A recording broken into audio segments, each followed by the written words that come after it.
Assalamualaikum warahmatullahi wabarakatuh. Perkenalkan, kami mahasiswa dari jurusan Akuntansi Fakultas Ekonomi dan Bisnis Universitas Jenderal Sudirman. Pada kesempatan kali ini, kami akan mempersembahkan sebuah video mata kuliah manajemen strategi, khususnya bab strategi perusahaan. Sebelum memulai pembahasan, ada baiknya kita berkenalan terlebih dahulu.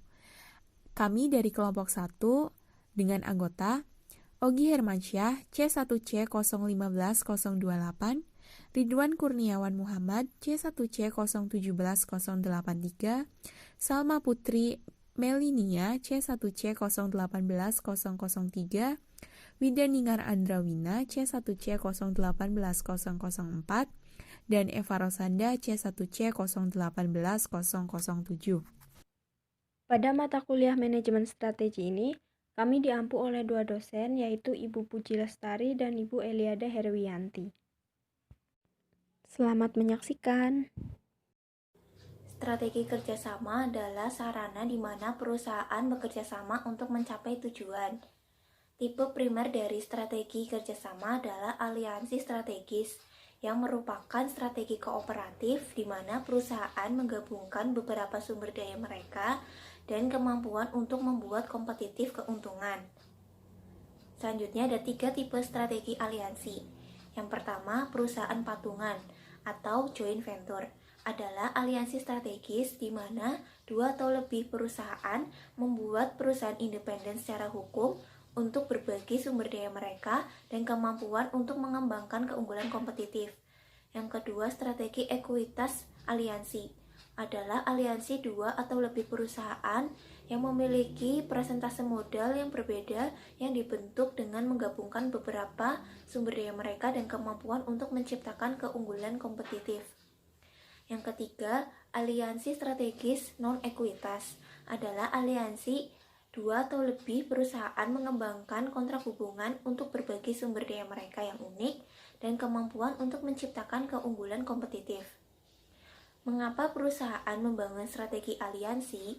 Suatu perusahaan menggunakan strategi kerjasama tingkat bisnis karena untuk menumbuhkan dan meningkatkan kinerjanya di pasar produk individu. Level bisnis strategi perusahaan. Yang pertama, strategi komplementer aliansi. Melalui pengisian vertikal dan horizontal, aliansi mental perusahaan menggabungkan sumber daya mereka dan kemampuan untuk menciptakan nilai di berbagai bagian atau di bagian yang sama dari rantai nilai. Strategi menanggapi persaingan. Strategi menanggapi persaingan dibentuk untuk merespon tindakan pesaing, terutama yang strategis. Untuk level bisnis strategi perusahaan, ada strategi mengurangi persaingan dan strategi mengurangi ketidakpastian. Untuk strategi mengurangi persaingan digunakan untuk menghindari kelebihan kompetisi dengan cara perusahaan mengerahkan sumber dayanya dan kemampuannya untuk meningkatkan daya saing. Sedangkan untuk strategi mengurangi ketidakpastian digunakan untuk melindungi resiko yang diciptakan oleh kondisi lingkungan kompetitif yang tidak menentu seperti pasar produk baru. Kemudian ada strategi kerjasama tingkat perusahaan, yaitu ketika perusahaan menggunakan strategi ini untuk membantunya melakukan diversifikasi produk yang ditawarkan atau pasar yang dilayani, atau bahkan keduanya. Aliansi diversifikasi, aliansi sinergis, dan waralaba adalah strategi koperasi tingkat korporasi yang paling umum digunakan.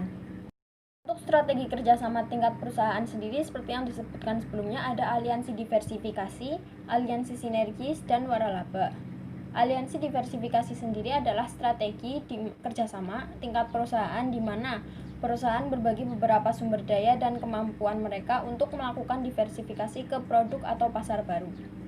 Sedangkan aliansi sinergis itu adalah strategi di mana perusahaan berbagi sumber daya mereka dan kemampuan untuk membuat sinergi lintas bisnis antar perusahaan.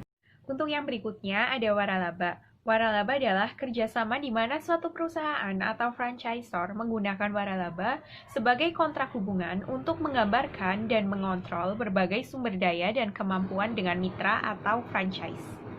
Nah, selain bentuk-bentuk strategi kerjasama di atas, dikenal juga strategi kerjasama internasional dan strategi jaringan.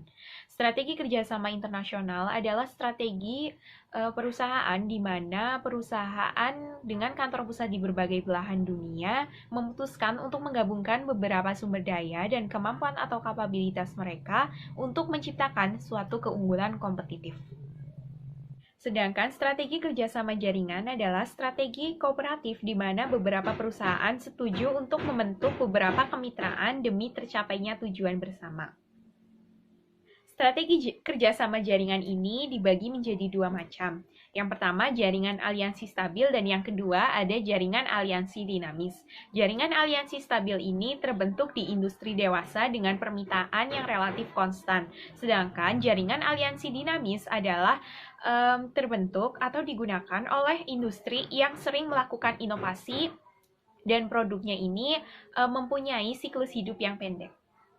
Ya, ada langkah-langkah yang perlu diperhatikan jika perusahaan ingin melakukan kerjasama. Yang pertama, mengevaluasi daya tarik perusahaan.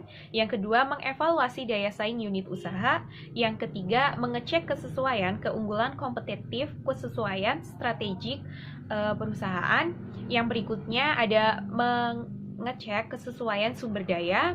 Yang kelima ada memeringkat potensi kinerja unit usaha dan bagaimana alokasi sumber dayanya. Dan yang terakhir ada menciptakan tindakan-tindakan strategik baru untuk memperbaiki kinerja perusahaan secara keseluruhan.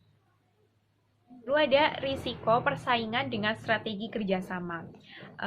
Memang pada kenyataannya perusahaan yang melakukan strategi kerjasama ini banyak menimbulkan keuntungan, tetapi tidak jarang juga mereka menemui beberapa resiko yang bisa dihadapi. Di antaranya resiko tersebut adalah: pertama, kontrak tidak memadai atau tidak dikembangkan dengan baik. Lalu yang kedua, partner salah dalam menggambarkan kompetensinya.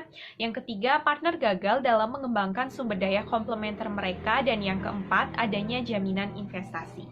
Sebagai contoh, kelompok kami itu mengambil contoh perusahaan PT Unilever Indonesia. Nah, PT Unilever Indonesia itu telah menemani kita keseharian masyarakat itu selama lebih dari 85 tahun. Nah, kami ingin keberadaan kami bisa memberikan manfaat bagi masyarakat serta membantu dan mencari solusi dalam mengatasi tantangan yang dihadapi Indonesia seperti kemiskinan, kesehatan, nutrisi, sumber daya berkelanjutan, pengelolaan limbah, serta perubahan iklim.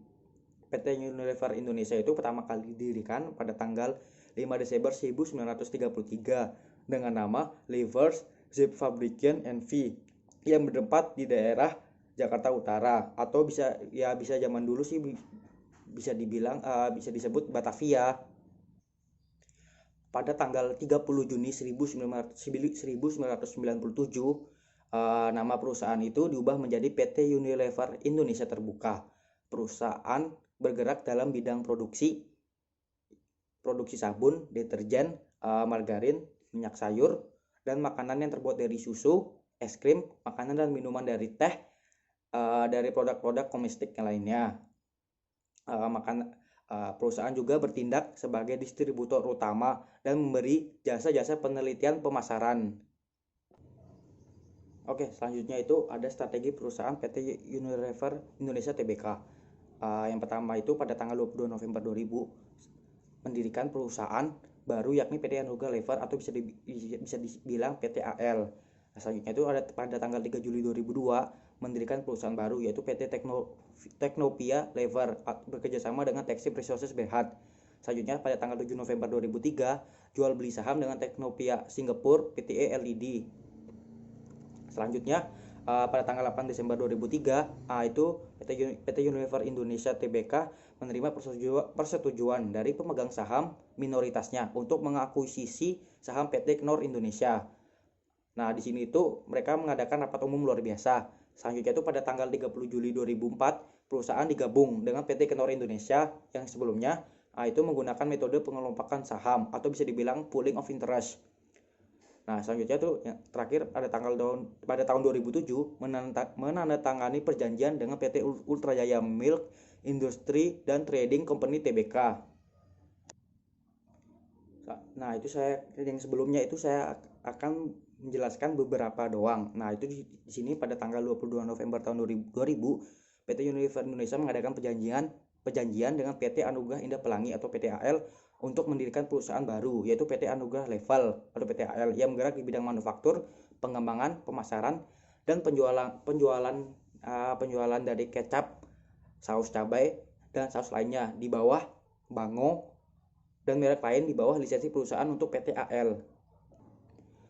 Berselang 2 tahun, pada tahun 3 Juli 2002, perusahaan ini mengadakan perjanjian dengan Texem Resources Berhad untuk mendirikan perusahaan baru, yakni PT Teknovia Lever yang bergerak di bidang distribusi, ekspor, dan impor barang dengan menggunakan merek dagang Rumistos Tomos. Pada tanggal 7 November 2003, Texem Resources Berhad mengadakan perjanjian jual beli saham dengan Teknovia Singapura Pte Limited, yang dalam perjanjian tersebut Texem Resources Berhad sepakat untuk menjual sahamnya di PT Teknovia Lever kepada Teknovia Singapura Pte Limited.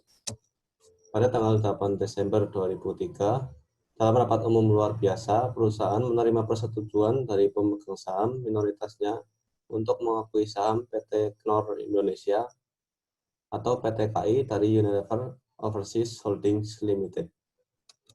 Pada tanggal 30 Juli 2004, perusahaan digabung dengan PTKI. Penggabungan tersebut dilakukan dengan menggunakan metode yang sama dengan metode pengelompokan saham atau pooling of interest. Pada tahun 2007, PT Unilever Indonesia terbuka atau Unilever telah menandatangani perjanjian bersyarat dengan PT Ultra Jaya Milk Industry and Trading Company terbuka atau bisa disingkat dengan Ultra, sehubungan dengan pengambil alihan industri minuman sari buah melalui pengalihan merek Bournvita dan Gogo dari Ultra ke Unilever. Sekian presentasi dari kami, kurang lebihnya mohon maaf. Terima kasih.